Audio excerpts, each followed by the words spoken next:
इस वक्त मैं मोहल्ले पुलांग में ठहरा हुआ हूँ। मेरे साथ जो है सो बोधन के साहब हैं और उनकी दुख्तर हैं। एक बहुत बड़ा मसला है जो मैं आपके सामने लाना चाहता हूँ। मेडिकल शोभा इसको मुकद्दस पेशा माना जाता है। इस मुकद्दस पेशे से वाबस्ता डॉक्टर जिनको मसीहाई कहा जाता है और उनको जो सो हमारे दूसरे तबकात में भगवान का रूप माना जाता है, लेकिन ये दौरे हाजिर के जो डॉक्टर हैं ये किस तरह का जो रवैया अख्तियार करे हुए, किस तरह से लोगों की जिंदगी को बर्बाद कर रहे हैं, किस तरह से लूटमार का माहौल बनाए हुए हैं। आइए हम जानते हैं। हमारी जो सो बच्ची ठहरी हुई यहाँ पर इससे और इनके वालिद से।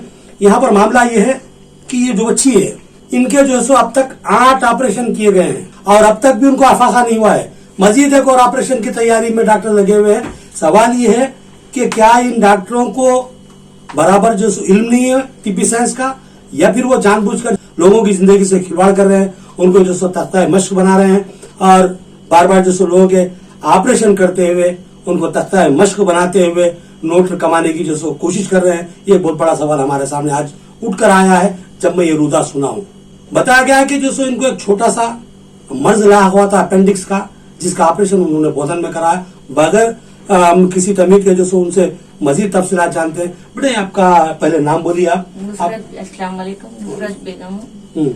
अब बोलिए आपको कब से शुरू हुआ आपके ऑपरेशनों का सिलसिला? फर्स्ट बार मेरी मैरिज हुई थी, कुटगिर दिए थे मुझे, वहाँ पर अपेंडिक्स फुटा था, संतोष रेड्डी के पास सीजर कराए, वो गलत। कहाँ के संतोष रेड्डी साहब? बोधन के। बोधन के, अच्छा बोधन के वो गलत करे सीजर।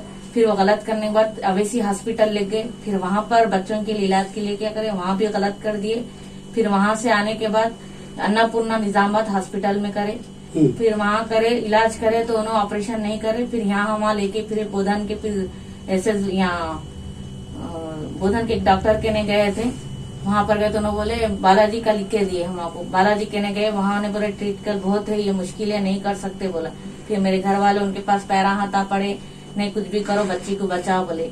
फिर वो ऑपरेशन करे, ऑपरेशन करने के बाद 15 दिन भी नहीं हुआ, फिर पेट में पस भरना चालू हो गया। फिर वो मुझे बिना सुन करे हुए इंजेक्शन से पस निकालना शुरू करे। फिर बोले कि हमसे नहीं हो रहा, कि फिर और निजा हैदराबाद भी जाए डॉक्टर के पास। वो डॉक्टर साहब ग्लूकोज वे सब इतने लिख के दे दिए, 10-20 हजार के हमको लिख के दिए। फिर हम बोधन आके फिर वो ग्लूकोज वे सब चढ़ाए। फिर वैसे ही तकलीफ हो रही तो मोतीलाल सर के पास आए। फिर वो सर ऑपरेशन करके बोले कि हमको मोशन की नली बच्ची को बाहर डालना पड़ेगा, ये पूरा ऑपरेशन गलत कर दिए। फिर वो ऑपरेशन करे, मोशन की नली फिर बाहर डाले, बाहर डाल के फिर 3 महीने तक बाहर रखे, फिर अंदर डाले बुला के। फिर जब लिए हमको 2.5 लाख 3 लाख तक खर्चा करे, जब हमारे माशी हालात सही नहीं थे। मेरे वाली साहब हज उम्र को जाने का पैसा था, वो सब पैसा लगा दिए। फिर अब 5 साल हो रहा, मेरे को औलाद भी नहीं है और एक तो घर भी नहीं है, मैं एक बच्ची लेकर पाल ली सो हूँ। फिर अब मेरे को हरनिया आए बोल रहे, हरनिया की फिर सीजर करते हो रहे, मेरे को पैसा इतना बता रहे। कितने ऑपरेशन अब तक? मेरे अब तक 8 ऑपरेशन, ये 8वां ऑपरेशन है मेरा। ये 8 ऑपरेशन में आपका कितना खर्चा हुआ अंदाजा? 6.5 लाख रुपए खर्च हुए पूरे। 6.5 मैं हज के लिए रखा था। अभी जो प्रेजेंट में जो ऑपरेशन कराने की बात चल रही है आपकी, अब उसके लिए कितना खर्चा बता रहे? 1.5 लाख बता रहे। 1.5 लाख रुपए जी हाँ। अब मैं कहाँ से लाऊं पैसे? मोहतरम नाज़रीन, इस बच्ची ने बहुत ही तेज रफ्तारी के साथ अपने मसले को सामने रखा। इसकी हसासियत को शायद आप समझने से खासी रहे होंगे, लेकिन मैं इसकी वजाहत करता हूँ।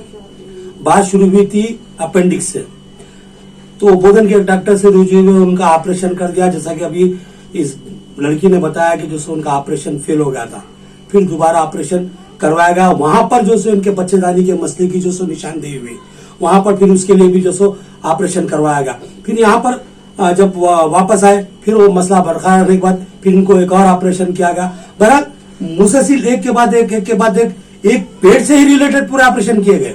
तो सवाल ये है कि हमारे जो डॉक्टर्स हैं वाकई पढ़े लिखे हैं क्या? वो तिब्बी शोबे के बारे में जानकारी रखते हैं क्या? उनको इल्म है कि जो लोगों का किस तरह इलाज किया जाए, या फिर जाली सर्टिफिकेटों के साथ अपने दवाखाने खोलकर बैठे हैं और मामूल देते हुए जो लोगों की जिंदगी से खिलवाड़ कर रहे हैं? बहुत बड़ा सवाल उठ के सामने आ रहा है।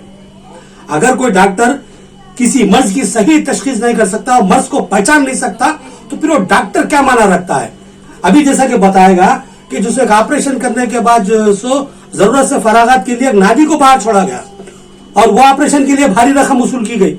जब फिर बाद में जो नली को वापस डालने का जब मामला आया, तो फिर जब इनके वालिद साहब वहां रुझे हुए तो बताया गया कि फिर उनसे मजीद जो पैसे 1-2 रुपए नहीं, 1,500 रुपये नहीं, 1.5 लाख रुपए फिर तलब किए गए। तो बहरहाल जो एक जिंदगी से खिलवाड़ का मामला चल रहा है। किसी जो मामूली से अपेंडिक्स होता है तो उसके पूरे पेट को खाना दिया जा रहा है, किसी को मामूली से बुखार होता है तो उसके लिए 50 टेस्ट लिख के जो लूटा जा रहा है। तो बहरहाल इस तरह की कहानियां होती है। तो फिर सवाल ये उठता है कि हमारे जो महकुमाजात है, जो तिब्बी शोबे पर नजर रखने के लिए बनाए गए, वो क्या कर रहे हैं, वो क्यों खामोश है। सवाल यह है कि एक ही दवाखाने में इस लड़की का तीसरा ऑपरेशन हो चुका है और चौथे की उसी हॉस्पिटल में तैयारी चल रही है।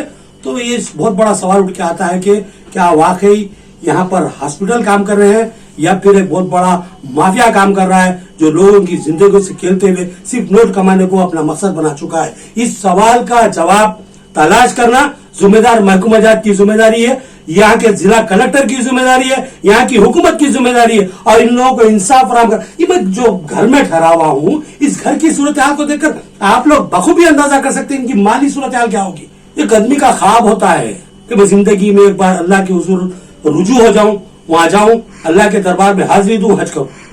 ये ख्वाब सजा हुए बंदा जो 5-10 लाख रुपए अपने जो भी जमा करता है, लेकिन जब बच्ची की जिंदगी का मामला आता है वो पैसे भी कुर्बान कर देता है और फिर उसके ऊपर जो बोझ आ रहा है कि फिर मजीद 1 लाख 2 लाख रुपए जमा कर लो, फिर ऑपरेशन करना है।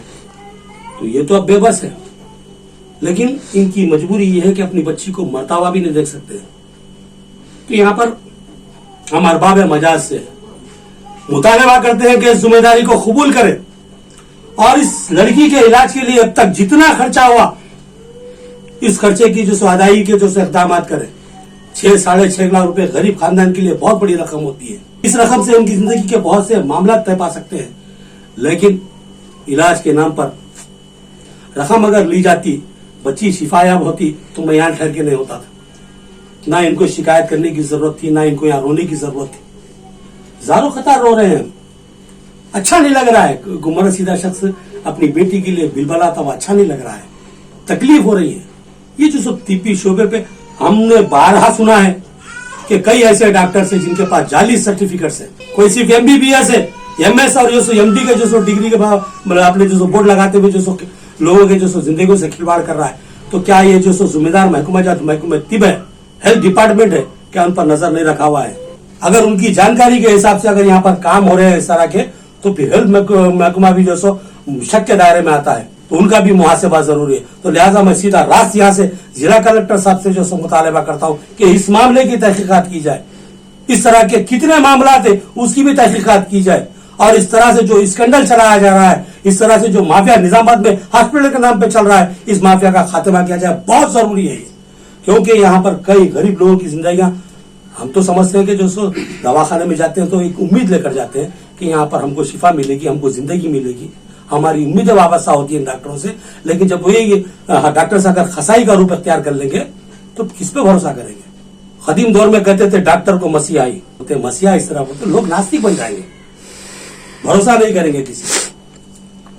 तो मेरे जो अरबाब मजाज बिलखुसूस जिला कलेक्टर साहब और रियासती हुकूमत बिलखुसूस महकमा हेल्थ से मुतालबा करता हूँ कि इस मामला की तहकीकात करें, बिलखुसूस इस बच्ची के साथ इंसाफ किया जाए, मेरा मुतालबा है। तो हमारे आपका नाम बोलिए। शेख अहमद साहब। शेख अहमद साहब जी, आप कुछ मुतालबा करना चाहेंगे हुकूमत से? बिल्कुल। मैं इतने कम से कम बच्ची को 6-7 लाख रुपए लगा दिया। मैं हज के लिए पैसा रखा था, वो बच्ची को सब लगा दिया मैं। अब फिर बोले अच्छा भी आई कि बात मेरे जहन में आई, आप जब इतने इलाजा करा रहे तो यहाँ पर जो आरोग्यश्री है, चलो वो भी नहीं था होगा, चलो क्योंकि गुज़िश्ता हुकूमत जो उसको खत्म कर दी थी, लेकिन जो CM रिलीफ फंड था, क्या आप उसके लिए रुजू नहीं हुए? मैं बराबर हुआ, कम से कम 3 साल फिर अप्लाई करके पूरे फैला है मेरे पास, कम से कम 8 ऑपरेशन भी हो सकते, पूरे फैला है। वो अपील करा, मेरे को सिर्फ नहीं मिला, CM फंड नहीं मिला। फिर ऑनलाइन पे है बोल के मेरे को हम लोगों को फिरा है, लेकिन मिला ही नहीं। कम से कम 7.5 लाख रुपए उस बच्ची को लगे। अब 1,20,000 रुपए दो हो रहे खाली, फिर ऑपरेशन के, फिर और दवाओं के अलग बोल रहे, जुमला 1.5 लाख रुपए होते बोल रहे। अब हम कहाँ से लेके आएंगे? बच्ची को घर में रहने के लिए नहीं है, और एक बच्ची, उसको बच्चे नहीं हुए तो एक बच्ची पाल ली उन्हें, तो इसलिए हम उसको लाके हम एक घर में लाके रखे, किराया नहीं तो नहीं, कम से कम खाली रहो बच्ची बोल के मैं लाके रखा घर में। अब उसका बच्ची का आप उसकी तरफ से इंसाफ कीजिए बच्ची के लिए, बस दूसरा कुछ भी बोलने का नहीं। आपके दर्द का हमारे पास कोई इलाज नहीं है, लेकिन अगर हुकूमत चाहे तो कुछ हद तक इनके दर्द का दरमा हो सकता है। तो इन्होंने बताया कि सीएम रिलीफ फंड के लिए बहुत चक्कर लगाए हैं। सवाल ये है कि किसी इंसान की जिंदगी से बढ़ के जो सो कोई मामला होता है। 3 साल से अगर कोई इंसान फिरता है अपनी बच्ची की तिब्बी मुमदाद के लिए, तो क्या इंसानियत के नाते हुकूमत इसकी मदद नहीं कर सकती थी? ये बहुत बड़ा सवाल उठ के सामने आ रहा है। तो और यहाँ पर दूसरी बात ये है कि जो मैं यहाँ पर जो ठहरा हुआ आपके सामने, मेरे जहन में सिर्फ एक ही बात है, क्या पैसा इतनी अहम चीज बन गया है कि एक इंसान की जिंदगी से खेला जाए, बार बार खेला जाए, बार बार खेला जाए? अगर ये इंसानियत के नाम पर जो इस तरह की हरकतें कहती है, तो ऐसे अफराद को अपने आप को इंसान करने का कोई हक हासिल नहीं है। तो यहाँ पर मसला पैसों का नहीं है, पैसों का इंतजाम शायद किसी तरह भी हो जाएगा, लेकिन ये जो बच्ची की सेहत खराब हो गई है, अब बिल्कुल जो सो बच्ची जो सो बिल्कुल बिल्कुल अंदर से खोखली हो चुकी है, क्या इसकी सेहत वापस आ सकती है? ये बहुत बड़ा सवाल है। तो इन सवालात को मैं आप लोगों के दरमियान छोड़े हुए गुजरता हूं और आपसे मुतालबा करता हूं बिलखुसूस हुक्काम से और हुकूमत से कि जो सो इस लड़की के साथ इंसाफ किया जाए, इसको मुआवजा दिया जाए और इसका इलाज मुकम्मल तौर पर हुकूमत अपनी निगरानी में कराए। ये मेरा मुतालबा है। मैं अब इजाजत चाहता हूं। अल्लाह हाफिज।